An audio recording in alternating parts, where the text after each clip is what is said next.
পৃথিবীতে কত রকমের শয়তানের বাচ্চা আছে, কত রকমের জানোয়ারের বাচ্চা আছে, কত রকমের বস্তিতে জন্মগ্রহণ করা পিতৃ পরিচয়হীন যারো সন্তান আছে। তা এদের মতো কুলাঙ্গারদের না দেখলে বুঝতামই না এদের মতো পিতৃ পরিচয়হীন যারো সন্তানরা কিসের সাথে কি মিশায় তা নিজেও জানে না। এদের মতো পিতৃ পরিচয়হীন যারো সন্তানরা সময়ের সাথে সাথে আরো বেশি আপডেট হয়। আপনারা হয়তো বলতে পারেন ওই মহিলা কি বলছে না বলছে তাতে আপনার জ্বলে কেন? আরে ভাই, আমার তো জ্বলবেই, কারণ আমি একজন মুসলিম। আর একজন মুসলিমের সামনে যখন ইসলামকে অপমান করে কথা বলা হয় তখন একজন মুসলিম প্রতিবাদ করবে। আপনি যদি মুসলিম হয়ে থাকেন তাহলে আপনার রক্ত গরম হবে, এটাই স্বাভাবিক। আর যারা ইসলাম ধর্মকে দুনিয়াবি কোন জিনিসের সাথে মিলায় আমি তাদেরকে বলবো পিতৃ পরিচয়হীন যার সন্তান, তাতে কার কি জ্বলে জ্বলুক। কোন মুসলমানের সামনে যখন ইসলামকে অপমান করে কথা বলা হয় তখন সে যদি প্রতিবাদ না করে তাহলে তার রক্তে মুসলিমত্ব নাই।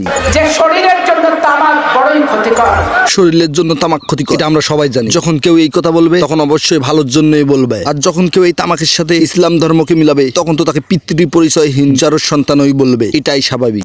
যে শরীরের জন্য তামাক বড়ই ক্ষতিকর আর ধর্মের জন্য ইসলাম বড়ই ক্ষতিকর। যেমন শরীরের জন্য তামাক ক্ষতিকর তেমনি ধর্মের জন্য ইসলাম ক্ষতিকর। এই কথা যখন এখন মুসলিমের কানে যাবে তখন একজন মুসলিম কি করে ঠিক থাকে? রাজনীতি করবেন, রাজনীতি করে রাজনীতির মধ্যে ইসলাম ধর্মকে নিয়ে টানাটানি করলে আমরা বলবো আপনাকে আপনার বাবাই সুদে জন্ম দেয়নি, আপনাকে আপনার গলির কুত্তাই সুদে জন্ম দিয়েছে। এই শালি হচ্ছে একজন মাগি কুত্তা। আর যেমন কাতিম আছে একজন মাগি কুত্তার পিছনে হাজারো পাটা কুত্তা ঘোরে, তেমনি এই মাগি কুত্তার পেছনে দেখেন হাজারো পাটা কুত্তা দাঁড়িয়ে ঠিক ঠিক বলে স্লোগান দিতেছে। এদের প্রত্যেকেরই জন্ম কোনো বস্তিতে, কোনো আড়াবাড়িতে, কোনো গবরের পালায়, কোনো ক্ষেতের ভিতরে। এদের জন্ম যদি সঠিক জায়গায় সঠিক মানুষের সাথে সঙ্গমে হয়ে হতো তাহলে কখনোই ইসলাম ধর্মকে অপমান করে কথা বলার সাহস করতো না। এদের মা হাজারো কুত্তার সাথে ঘষাঘষি করে এরকম একটা করে নামধারী যারো সন্তানের জন্ম দিয়েছে। প্রিয় মুসলিম ভাইয়েরা আমাদের সামনে ইসলাম ধর্মকে নিয়ে অপমান করে কথা বলবে আর আমরা চুপ করে থাকবো, তা কখনোই হবে না। আমরা তৎক্ষণাতেই প্রতিবাদ করব। প্রিয় ভাইয়েরা আপনারা আমার সাথে থাকবেন। যেসব পিতৃ পরিচয়হীন যারো সন্তানরা ইসলাম ধর্মকে নিয়ে কথা বলবে, ইসলাম ধর্মকে নিয়ে অপমান করে কথা বলবে, তাদেরকে আমরা দেখে নেব